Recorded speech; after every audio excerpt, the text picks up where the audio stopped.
kasih untuk tim Praise and Worship, juga hambanya Pak Pendeta Jausen yang telah membawa kita dalam doa. Puji Tuhan Bapak Ibu, kita masuk di bulan yang baru.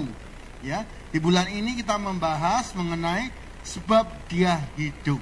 Ya, ini adalah rangkaian dari Jumat Agung dan Paskah. Bapak Ibu, hari ini saya ingin membahas mengenai 7 perkataan salib. 7 perkataan ini diucapkan Tuhan Yesus di atas salib. Ya, di atas penderitaannya, sedang dalam keadaan yang sangat sulit.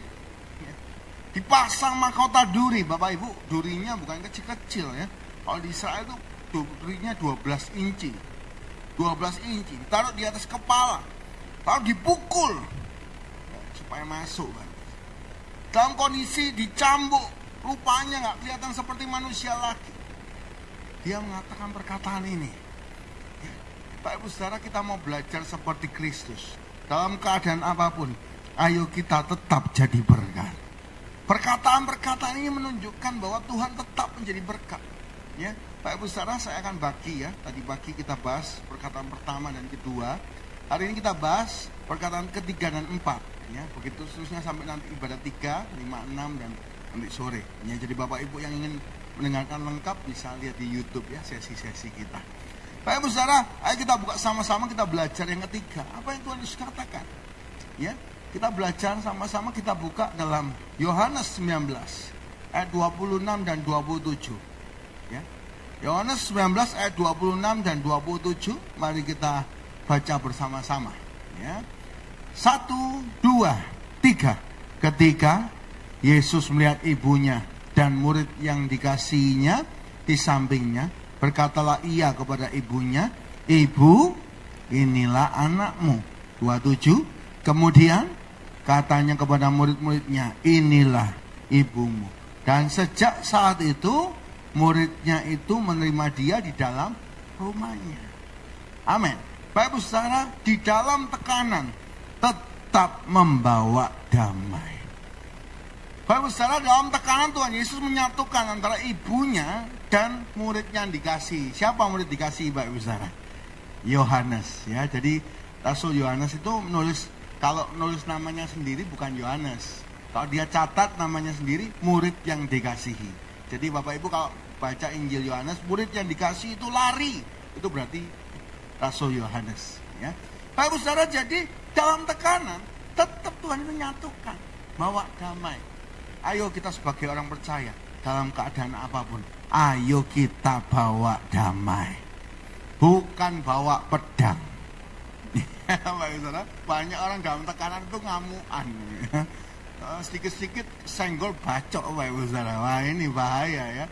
Nah, kita ayo membawa damai. Yang mau katakan amin. Senggol kanan kiri katakan ayo bawa damai. Bapak Ibu Saudara, seperti gambar ini, keadaan manusia karena dosa, itu manusia dipisahkan oleh jurang. Jurang maut. Jadi manusia usahanya bagaimanapun gak bisa lompat dari sini ke sana, itu gak bisa. Ini mau diisi kebaikan gak masuk. Mau diisi apa aja. Oh, puasa sampai mengorbankan diri, bakar diri, gak masuk. Gak ada yang bisa ini nyatukan ini. Karena ini jenjangnya jauh. Dan Tuhan itu Maha Kudus. Tapi karena karya salib itu, karena kasihnya itu, klik ya, maka salib itu menghubungkan manusia dengan Allah. Kenapa? Karena kita ditebus dan kita boleh jadi kudus. Karena itu Bapak Ibu Saudara, kenapa salib itu begitu penting? Kenapa kita nanti ya kita akan adakan KKR Paskah Bapak Ibu Saudara. Bukan cuma Natal yang kita harus rayakan, beritakan. Tapi Paskah kita harus beritakan bahwa karya keselamatan sudah terjadi sempurna. Kasih Tuhan bagi kita semua. Setiap orang yang percaya kepada Kristus Yesus sebagai Tuhan dan Juru Selamat diselamatkan, diampuni, didamaikan dengan Allah. Pada gambar sebelumnya, naik ya. Naik. Pada gambar sebelumnya, ini namanya tabir bait Allah. Makanya kalau Bapak Ibu ke Israel, bait suci itu ada 3 ya. Pelataran, ruang kudus, ruang maha kudus. Jadi ada tutupnya semua. Kenapa? Karena itu menunjukkan manusia yang terpisah dengan Allah. Manusia harus melalui imam besar baru masuk ruang Maha Kudus. Jadi Bapak Ibu bayangin ya, imam besar itu masuk ruang Maha Kudus, catatan doanya 2 juta umat. Luar biasa, harus doa satu-satu. Kalau nggak imam besar nggak bisa. Tapi sekarang ketika Kristus sudah tebus kita, klik ya gambar yang kedua. Kita sudah terkoneksi dengan Allah. Kita sudah didamaikan dengan Allah. Hari ini kita berdoa, Tuhan jawab, Tuhan dengar. Kita boleh beroleh kasih karunia. Beri tepuk tangan yang terbaik buat Tuhan. Jadi terhubung dengan Allah itu karena salib. Bawa damai manusia dengan Allah. Makanya kita sering nyanyi sekarang ya. Ku terhubung denganmu, selalu melekat di hatimu. Firman-Mu itulah dasar hidupku. Lat atasku. Bapak Ibu, jadi ini terhubung ini loh. Ini karena salib. Tanpa salib kita nggak akan pernah bisa terhubung dengan Tuhan. Apapun usaha kita, apapun yang kita kerjakan, nggak akan bisa. Karena jurangnya pemisah adalah kekudusan. Tapi ketika karya salib itu sempurna, Dia yang tidak berdosa jadi berdosa, supaya kita yang percaya diampuni dosanya. Kita beroleh hidup yang baru, ciptaan yang baru, baju yang baru, sehingga kita ini boleh masuk surga ini.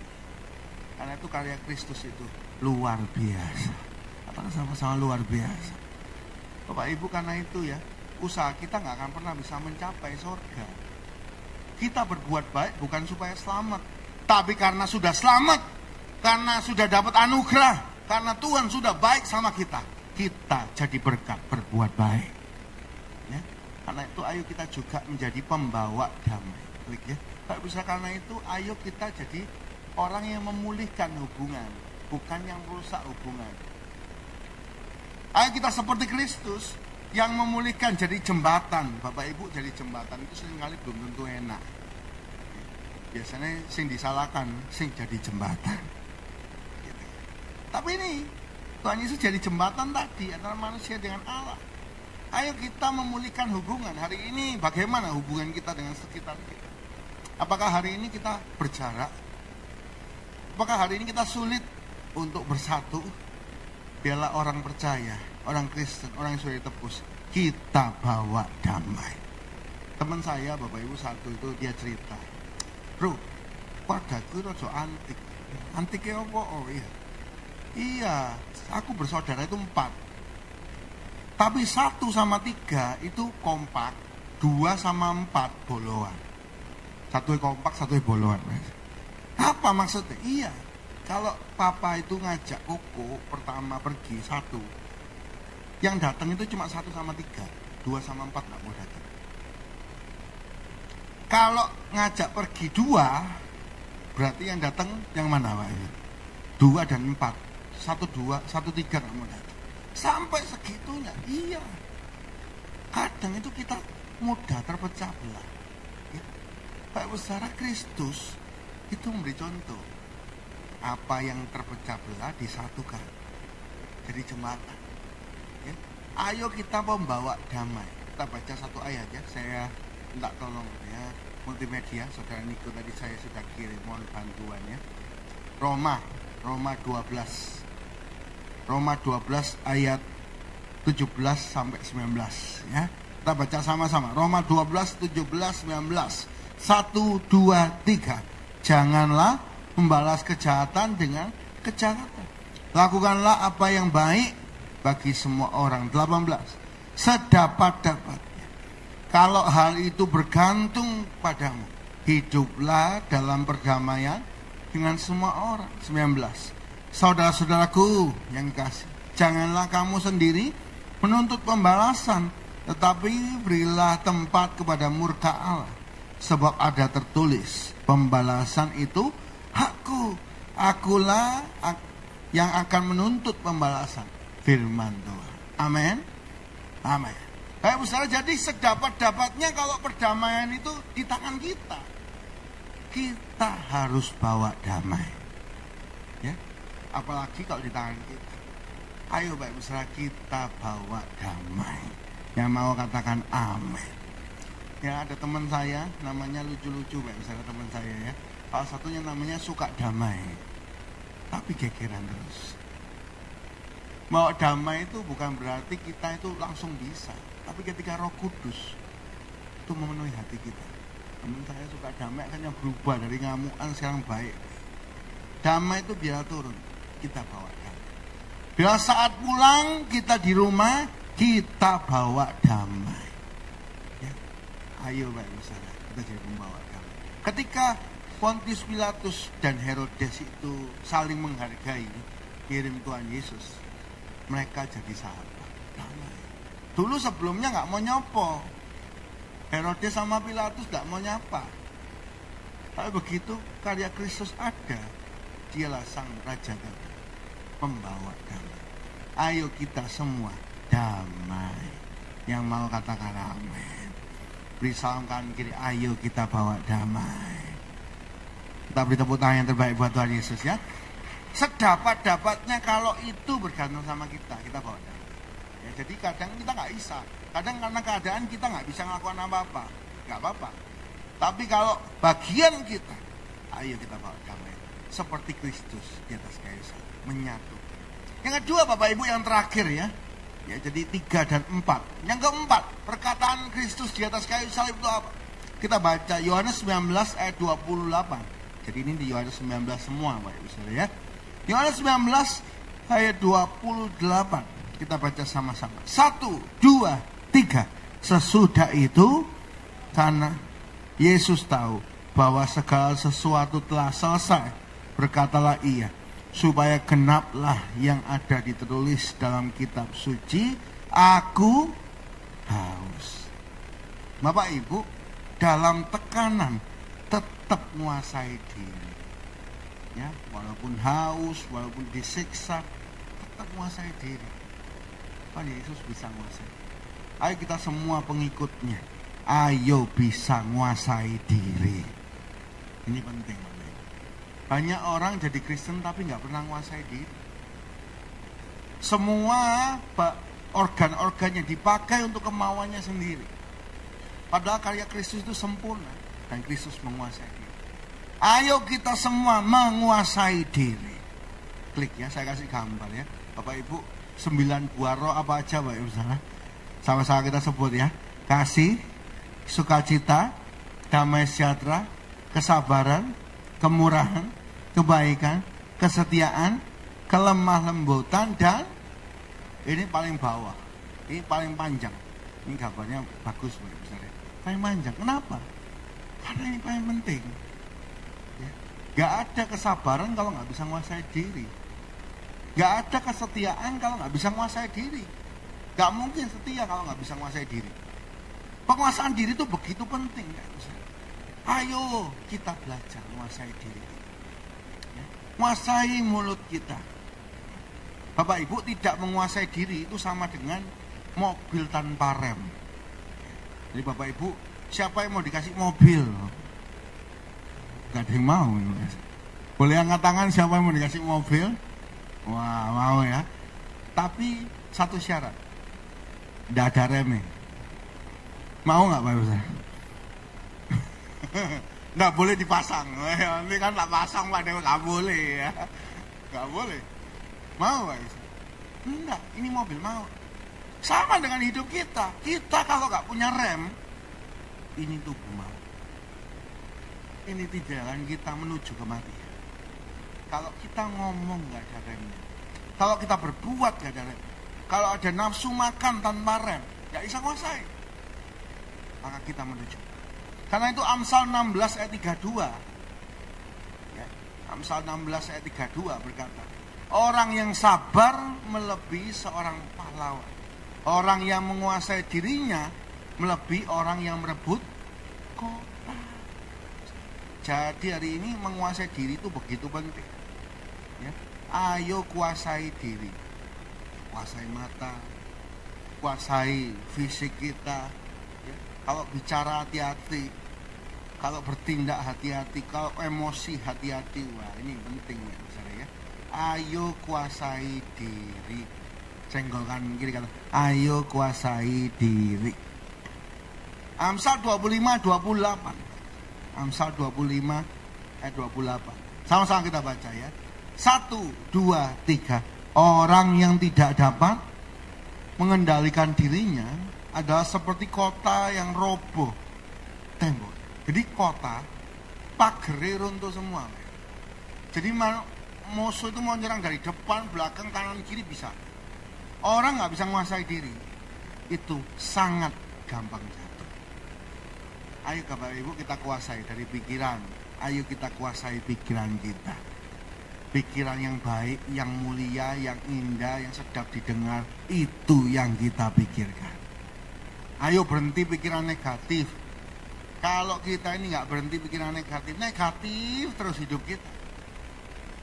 Makanya Bapak Ibu, ayo kalau kita kumpul, satu kita ngomongkan apa? Tuhan. Ayo kita cerita tentang kebaikan. 2, ide-ide baru waktu kita kerja.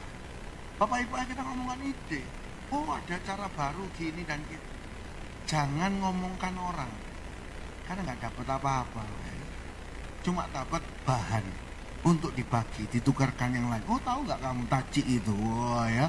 Yang satunya balas, oh nggak tahu kamu taci yang lain itu. Wah ya, diurupno Pak Saudara. Trading Pak Saudara ya. Trading bukan cuma saham, trading gosip. Ayo kita nguasai diri. Pak Saudara, nguasai pikiran, nguasai mata. Ya, kalau mata kita nggak dikuasai, itu membuat kita jatuh.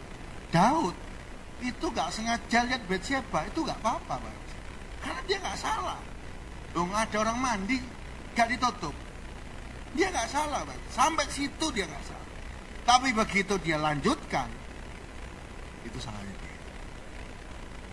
Saudara, sehingga Daud ini penuh ketakutan. Dan akhirnya dia apa? Dia punya rencana licik.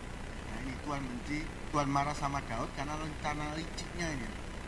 Kenapa? Karena jatuh. Gak bisa ngontrol Pak. Gak bisa ngontrol ya, karena itu Amsal 5. Bapak Ibu kalau baca Amsal, menarik ya. Amsal itu hampir 5 pasal itu bahas tentang seksual. Bahas tentang seksual, karena orang seringkali gak bisa kontrol seksualnya. Sampai ditulis, kalau kamu ini loh pergi ke pelacuran, itu dunia orang mati. Kalau orang itu gak bisa ngontrol, itu seperti sapi dibawa ke penjagalan. Dibawa ke penjagalan, dia nggak tahu, nggak sadar, tiba-tiba langsung dipotong. Del, mati. Seringkali orang hancur kenapa? Karena nggak bisa ngontrol. Hari ini memang kita sulit ngontrol. Ayo minta Roh Kudus untuk memberi kita kuasa. Memang Paulus berkata, ya, dalam Roma 7. Sekali lagi saya minta bantuan multimedia. Roma 7. Paulus sampai ngomong ya apa ini? Kok bisa tuh buku seperti ini? Ya, Roma 7 ayat 21 sampai 24. Saya minta bantuan Pak Pendeta Yamin ya untuk membacakan bagi kita. Roma 7 21 sampai 24.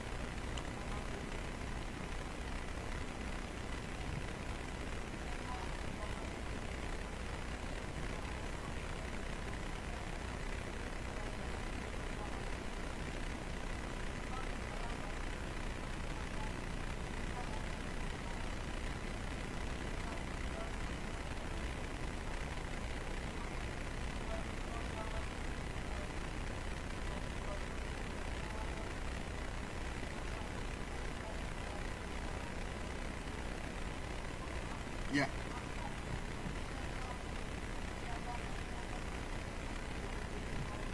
Amin. Terima kasih Pak PDP Yamin ya.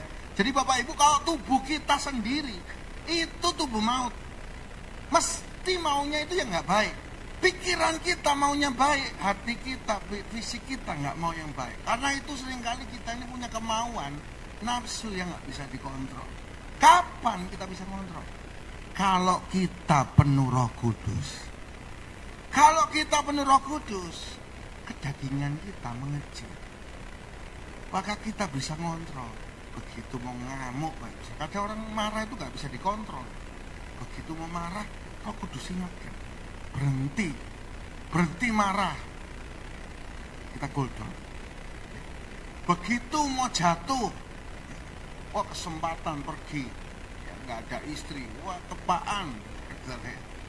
Roh Kudus itu ingatkan, hatinya deg-degan, hati nuraninya ngomong, masa kamu mau kita berhenti. Karena itu kita perlu Roh Kudus. Ya, Bapak Ibu, kita pembawa damai. Roh Kudus pasti ngajak kita damai. Yang kedua, kalau menguasai diri, pakai kekuatan kita sulit. Tapi kalau Roh Kudus turun atas kita, Roh Kudus memberikan kita kontrol, kita supaya bisa hidup berkenan kepada Allah.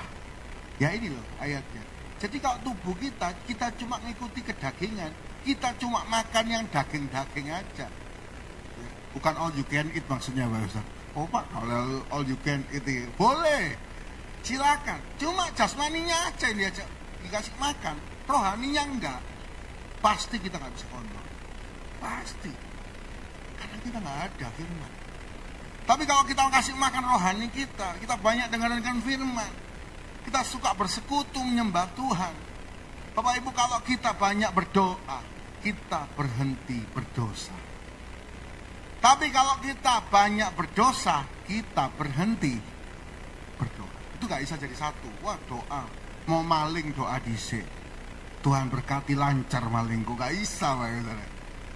Tuhan mau selingkuh ini Tuhan, berikan kelancaran. Butakan istriku Tuhan, gak bisa Pak. Itu enggak. Gak gitu caranya. Saudara, karena itu kita harus banyak doa. Orang banyak berdoa, berhenti berdosa. Orang banyak berdosa, berhenti berdoa. Karena itu kalau kita menguasai diri kita, ayo kita banyak berdoa. Kuatkan roh kita. Bapak Ibu selalu ini ya, kalau ditanya anjing hitam sama anjing putih mana sing menang Pak? Anjing hitam sama anjing putih mana sing menang Pak?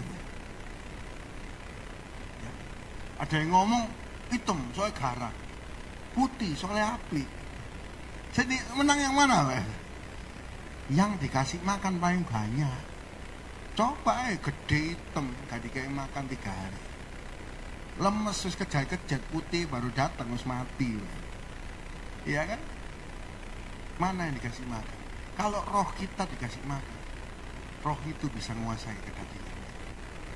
Roh itu bisa ngontrol kita. Berhenti, jangan ngomong gitu. Tapi kalau kita masih makan kedagingan kita ngomong yang porno, kita ngomong yang gak baik, kita ngomong terus ngasih makan kedagingan, gosip ditambah disip, maka rohani kita akan mati. Rohani kita gak bisa kontrol. Wah ini rasanya benar ini. Karena itu kita semua menguasai diri. Gimana caranya? Kita lebih lagi bersekutu dengan Tuhan. Kita lebih dekat sama Tuhan. Kita kasih makan roh kita, sehingga roh kita berkuasa atas hidup. Roh Kudus memenuhi kita. Yang tadinya ngomong mau kotor, sekarang ngomong berkat. Yang tadinya mau maki-maki, sekarang berhenti, menguasai mulut. Dan kita mau memberkati keluarga kita, hidup kita, seluruhnya diberkati oleh Tuhan. Beri tepuk tangan yang terbaik buat Tuhan. Karena itu Bapak Ibu Saudara, ayo kita semakin melekat. Tuhan itu begitu cinta sama kita. Apakah kita mau mencintai Tuhan? Apakah kita mau mendekat sama Tuhan? Apakah kita mau ngasih makan roh kita sampai kita melekat kepada Tuhan? Terhubung, sempurna. Kita mengasihi Tuhan dan kuat di dalam Tuhan. Tuhan berkati kita semua. 2 perkataan salib. Ya, pemain musik WA Singer maju ke depan. 2 perkataan salib yang kita bahas di sesi kedua. Yang pertama, Tuhan Yesus menyatukan, membawa damai. Ayo kita orang percaya menjadi pembawa damai. Sedapat-dapatnya, kalau itu bergantung sama kita, ayo kita cari damai. Yang kedua Bapak Ibu Saudara, di sini dikatakan Tuhan Yesus haus, tapi dia tetap menguasai diri. Fisiknya itu haus, fisiknya itu kurang, tapi bisa menguasai diri. Ayo kita punya roh lebih kuat daripada daging. Kalau kita tidak bisa menguasai diri, kita seperti kota yang roboh temboknya, habis hancur. Tapi kalau kita bisa menguasai diri, oleh kekuatan Roh Kudus, hidup kita dituntun menuju kemuliaan.